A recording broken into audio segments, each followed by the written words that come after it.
topic is leaving a legacy. Many of you, especially the younger crowd, probably haven't heard much of Imam Siraj in the past couple of years. He's kind of been ditching our youth sessions the last couple of years. We had to force him, I think because of the $100 giveaway, he actually decided to show up. But one last thing on a serious note, he's going to be talking about Malcolm X. And anyone that is in this session under the age of 17, 18, any of the youth, really take this opportunity in, because 40, 50, 60 years down the road, when you're talking to your grandchildren and you're talking to your children, you're going to say, I heard him speak live. You're going to be able to say this to your grandchildren. Really take in this opportunity to hear Imam Siraj Wahhaj.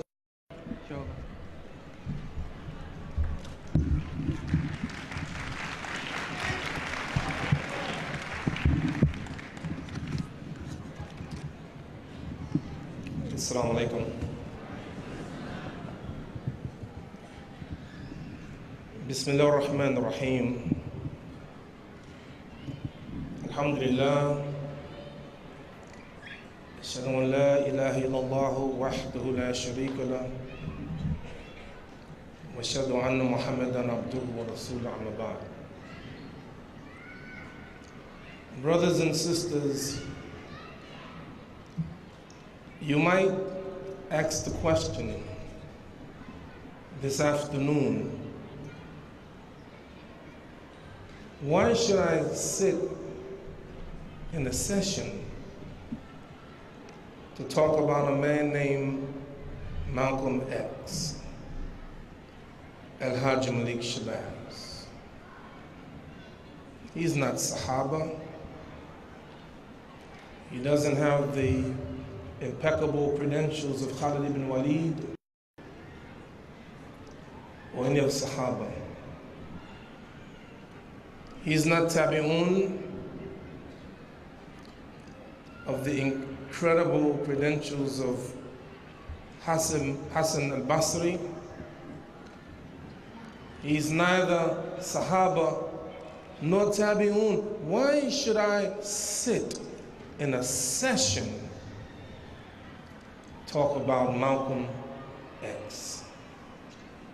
After all, the Messenger of Allah Muhammad sallallahu alayhi wa sallam said, خير أمتي قرني ثم الذين يلونهم ثم الذين يلونهم. The best of my ummah is my generation, and then the generation that follows it, and then the generation that follows it. Then why you want to talk about Malcolm X? This afternoon, I would like to do two things. Number one, talk about Malcolm. And number two, to address a question that was given to me in a session yesterday that we didn't have a chance to answer. A parent wrote this question: Imam Siraj, what do we do when we find that our 15-year-old Muslim smokes weed? I want you to know what this session is about. In a real sense, it's not about Umar ibn Khattab, Uthman or Ali or Aisha or Khadija or Khalid ibn Walid or Hassan al-Basri. Really, what we talk about here in this session right now is you. Because every one of you, the youth, have something going on with you right now. All of us, we suffer trying to be Muslim in America, having our shortcomings. And then, therefore, what can we take from Sahaba? What can we take from Tabi'in? What can we take from Malcolm X? So that when we go away back home from this conference, we go back home a little bit better, than we were when we came. Malcolm X. I have a lot in common with Malcolm. No, I wasn't born in 1925 like Malcolm. But I have a lot in common. He was Malcolm X.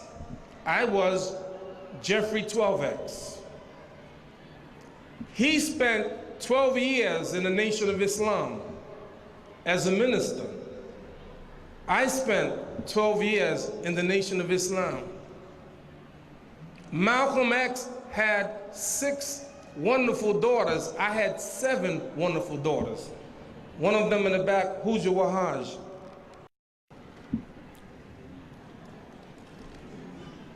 Very wonderful though. I love that girl. Serious. She's so smart, and she has her own radio program. I listen to it, get inspired from it. So Malcolm was a minister in the Nation of Islam. Imam Siraj was a minister of the Nation of Islam. One of the funniest things happened to me a few years ago. I was in the city of Glasgow, Scotland. Brothers picked me up from the airport, and as we were driving to our destination, I noticed that there were a lot of huge posters of Imam Siraj Wahhaj. And I told the brother, stop the car, I wanted to read what was on the poster. And after I read what was on the poster, I started to laugh. I said, Imam Siraj, why are you laughing? Because when I read the poster, it said, Imam Siraj Wahhaj, the best friend of Malcolm X. What? But Malcolm died in 1964. I was 14 years old. So I never got the chance to meet Malcolm. No, I wasn't his best friend. But I loved Malcolm. Allah blessed me to meet his wife, Dr. Betty Shabazz, and we became friends for years. Met the children of Malcolm. So why should we talk about Malcolm X in this conference of Muslim youths? Why? What did Malcolm accomplish that we should sit in a session to get from him so that we can be inspired? A few things about Malcolm that maybe you didn't know. Not only was he born in Omaha, Nebraska, you know about that, in 1925. But maybe you didn't know that when Malcolm was 6 years old, his father was murdered by the KKK. And maybe you didn't know that when Malcolm was 13 years old, his mother, Louise Little, was committed to an insane asylum. Most of you know the criminal life of Malcolm. You know that Malcolm spent 8 years in prison, and everything that you can imagine Malcolm did. Those of you who are wondering about smoking reefer, should I try a little reefer, smoke a little reefer, a little weed, a little marijuana? I can drink a little wine or a little beer, a little alcohol. I can go to the prom, I can go to the party. I want to go to the club. If you're thinking about that right now, I want you to listen to me carefully, because even though Malcolm X was assassinated in 1964, he still reaches out of the grave and can still influence Muslim youths today. Malcolm X. Malcolm lived a world of crime and everything you can think of, selling drugs and alcohol and being a pimp and all those kind of things Malcolm did, and he's not afraid to admit it. And to me, the best book to read about Malcolm, and if I were you, when I leave the conference today, I would go out and buy this book called The Autobiography of Malcolm X. I know there's a lot of controversy now about a new book written by a man named Manning Marabi, 600 pages, and I got it, I read it, I read a lot of it, bringing about more information about Malcolm X, but in my opinion, Still the definitive book about Malcolm. If you want to know about Malcolm, you should read the autobiography of Malcolm X. And let's see what the Times Magazine said. In 1998, Time Magazine named the autobiography of Malcolm X as one of the 10 most influential non-fiction books of the 20th century. I am a teacher, and if I would give you an assignment, my assignment would be to go out and buy the autobiography of Malcolm X. How many of you have a copy of the autobiography of Malcolm X? Raise your hand. Good. How many of you who do not have a copy, make a commitment that somewhere when the conference is over, you're going to pick up a copy of the autobiography of Malcolm X? Raise your hand. Okay, good. Malcolm X. Malcolm got out of prison in 1952 and became a minister of the Nation of Islam. How many of you heard about the newspaper of the Nation of Islam called Muhammad Speaks? Raise your hand. Muhammad Speaks was a newspaper that was put together by Malcolm X. Malcolm X was a man who went around America and caused a great growth of the Nation of Islam. When he joined the ranks in 1952, maybe they had about 400 followers throughout the whole country. And Malcolm went all around the country opening up temples in the Nation of Islam. And Malcolm became very famous in the Nation of Islam. Now you brothers and sisters, if you want to study some of the history of the nation of Islam in America, you ought to read about something in the Nation of Islam. Muhammad Ali came from the Nation of Islam. Imam Siraj Wahhaj came from the Nation of Islam. Many people were influenced by the Nation of Islam. I know many Muslims around America today who were influenced by the autobiography of Malcolm X, and it was the inspirational teachings of Malcolm or his great charisma that caused a lot of people to come toward Islam. So Malcolm X was bold and bodacious, and he helped to establish the Nation of Islam. Now, the Nation of Islam didn't have the right aqidah. They didn't believe in Allah as we believe in Allah. They didn't believe in Prophet Muhammad the way we believe in Prophet Muhammad, peace and blessing be upon him. They didn't fast in the month of Ramadan like we fast in the month of Ramadan. And really, when you look at Malcolm, how great he was, compared to our distinguished speakers that come to the conferences, compared to your mother and father, even compared to your old brothers and sisters, and compared to many of you, when you look at the knowledge that Malcolm had Islamically, couldn't compare to these great giants that we have today.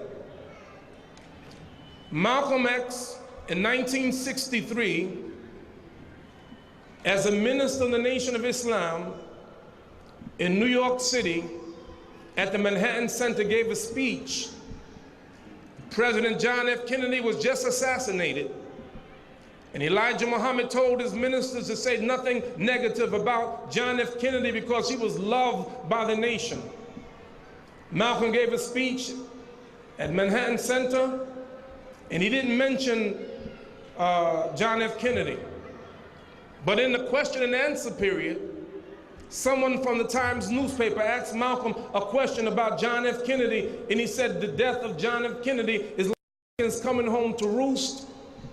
And being an old farm boy, I never became sad when chickens came home to roost.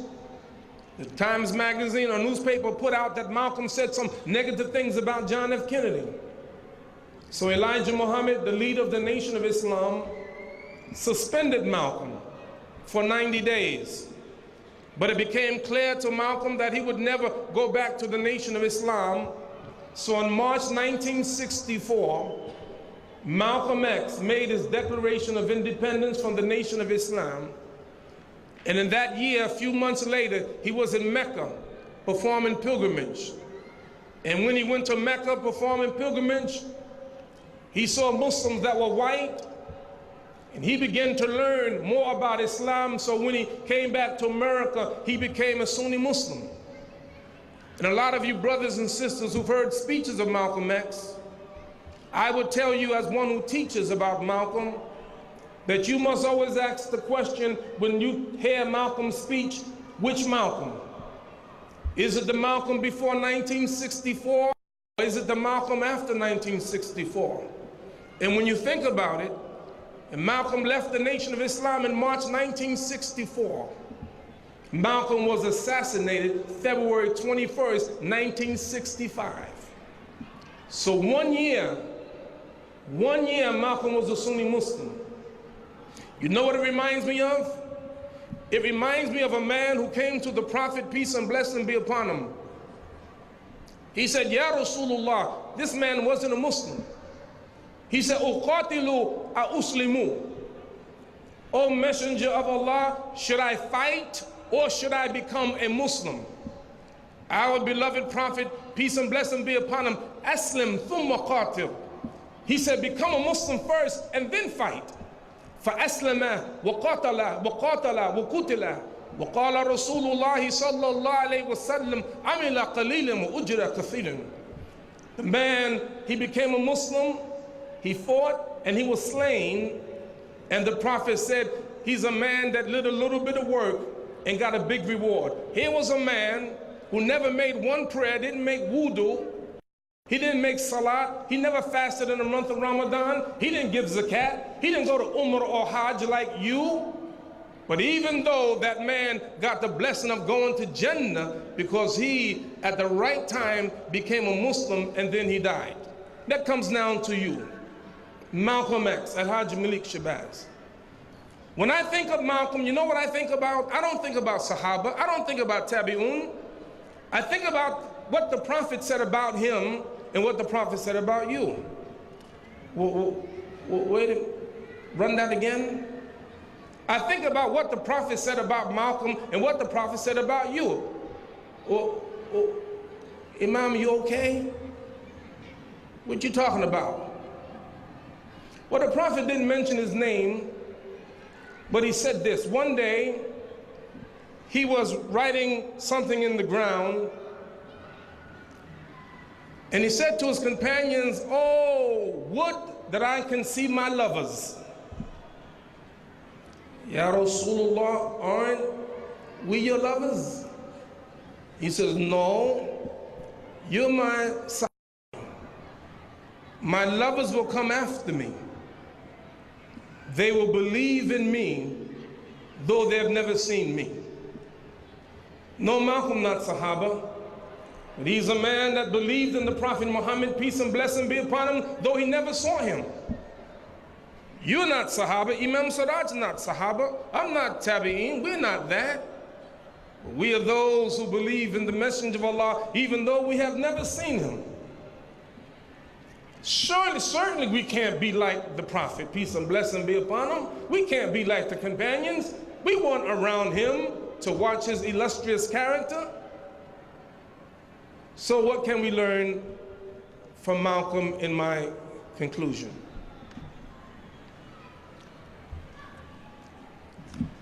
She asked the question, and this could be your mother or father, speaking about you and you. What about my son, my daughter, who smoke weed? About a month ago, a call from parents of a young Muslim boy, 16 years old, who had smoking marijuana,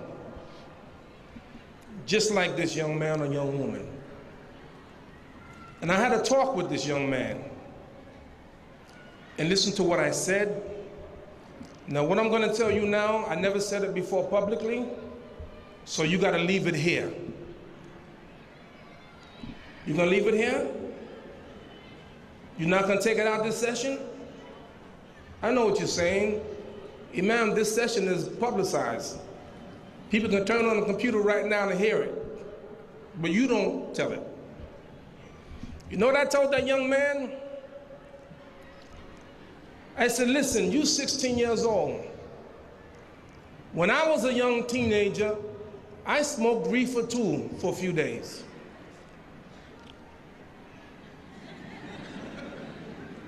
You never heard me say that, did you? Never said it. You never dreamed that Imam Siraj smoked reefer, did you? Imam Siraj, why you tell us this? I said, you know, when I was a young man, I drank a little bit of wine. I wasn't a wino. I wasn't a crackhead. But I drank a little wine. When I was in college, two older women in my building got me to drink some alcohol. I drank a little beer. And I'm telling this to this little 16-year-old Muslim boy who was smoking marijuana. But then you know what I told him? You know the difference between me and you? The difference between you and me is that I didn't do that when I became a Muslim. Once I became a Muslim, I never went back to that. From 1969 until now, I have never drinking wine. I have never drinking beer except near beer. I've never done any of that. And that's the difference. You, Muslim youth, are different. How many of you in college, raise your hand? How many of you in high school, raise your hand? How many of you in junior high school, raise your hand? How many of you in elementary school, raise your hand? Look at this. Elementary school, junior high school, college, young Muslim men and women. And guess what? You're in America and you can do whatever you want to do. Nobody can stop you. Your parents can't watch you 24 hours a day. You go to school and you can trick your mother and dad. You can leave the house with a beautiful kima on. And when you leave the house and out of the view of your mother, you can take the kima off. You can act like the most pious in the house or in the masjid. But when you go to Rutgers University, or when you go to New York University, or when you go to any of the universities, then you are your real self. The question is, who are you really? And this is why Allah subhanahu wa ta'ala mentioned in the Quran, in talking about the munafiq, he talks about those who وَإِذَا لَقُوا الَّذِينَ آمَنُوا قَالُوا آمَنَّا وَإِذَا خَلَوا إِلَى شَيَاطِينِهِمْ قَالُوا إِنَّا مَعَكُمْ إِنَّمَا نَحْنُ مُسْتَهْزِئُونَ. And when they meet those who believe, they say, we believe. And when they go to the ICNA conference, with all the Muslims and all the sisters in hijab, they say, we believe. When they go to the masjid, they say, we believe. But when they are alone with the evil ones in the elementary school, in the high school, in the junior high school, in the college, when they meet those who don't believe, they say, we are really with you. We were only mocking. We were kidding. We were tricking our mothers and dad. My mother and father don't know that I smoke reefer. They think I'm a good Muslim. My mom and dad don't know that I take off my hijab when I go out the house. My mother don't know that I got a boyfriend. My father don't know that I have a girlfriend. They don't know that I go to the club because I cheat and I hide and I pretend to be a good Muslim. In reality, Allah knows what I am. But you as Muslims in this century are those who are responsible to help the non-Muslims to become Muslims. Then how could you help them and you're just like them? You do what they do. They go to the party, you go to the party. They go to the club, you go to the club. You hang out with them. You take off your beautiful robes and your beautiful garments that Allah gives you, and then you want to look like them rather than looking like what Allah had intended for us to look like. No. You want to be something? You want to be something? Look at Malcolm. Malcolm was not Sahaba. Malcolm was not Tabi'een. No. But one thing about Malcolm was special. You know what it was? And even though he had a little bit of Islam, 1 year as a Sunni Muslim, but he took that little bit of Islam and he practiced it. And you never heard about Malcolm, once he became a Muslim, ever going back to that old stuff and the old habits that he used to have. Never. Never went back to the women. He got married to Dr. Betty Shabazz, and he lived an excellent life. So what about you? I close with this. I honor you. I respect you. You are something. Yes, you have what I didn't have. You know what you had? You had parents that were Muslims. You had parents in the month of Ramadan that got you up for suhoor. You had mothers that read the Quran to you. You had fathers that took you by the hand and took you to the masjid. You had parents that spent money to send you to Madrasa to Islamiyah, to the Muslim school, Madrasa to Noor. You had parents like that. I didn't have that. Malcolm didn't have that, but you had it. And you can brag about, yeah, I'm born a Muslim. You can brag and you would be right. But then again, the Prophet said, peace and blessing be upon him, كل مولود يولد على الفطرة فأبواه يحودانه وينصرانه ويمجسانه. Every one of you born a Muslim. They ain't no big deal. You born a Muslim, great. But it's not how you were born, but how you die. It's not how you begin the race, how you end the race. And this is why Allah said in the Quran, لا تموتون إلا وأنتم مسلمون. Do not die except as a Muslim. Do not die except as a Muslim. Ain't no big thing being a Muslim. Everybody is born Muslim. But can you live a Muslim? Can you go to college and live a Muslim and be a Muslim? You are the proof that you can go to college and keep your Islam.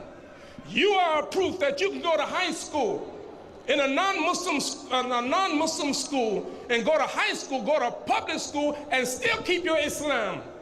You want to do your parents proud? You want to make them proud? And you make them proud by being a Muslim, not only in the house, not only in the masjid, but be a Muslim in the street. Be a Muslim when you go play basketball into the basketball center. Yeah. Be a Muslim in school. So the Prophet said, peace and blessing be upon him, as I close. إِنَّمَا الْأَحْمَلُ بِالْخَوَاتِيمِ. Your deeds shall be judged by your last deeds. Brothers and sisters, you never know when our time has come. One thing about Malcolm, you know the beautiful thing about Malcolm? You read about all that he did. The beautiful thing about Malcolm is that when Malcolm changed, he changed toward the good, and he stayed there. May Allah bless you to get back the mistakes that you made. May Allah forgive you. Start again at this conference. Go back home better than you came. May Allah bless you. Assalamu alaikum.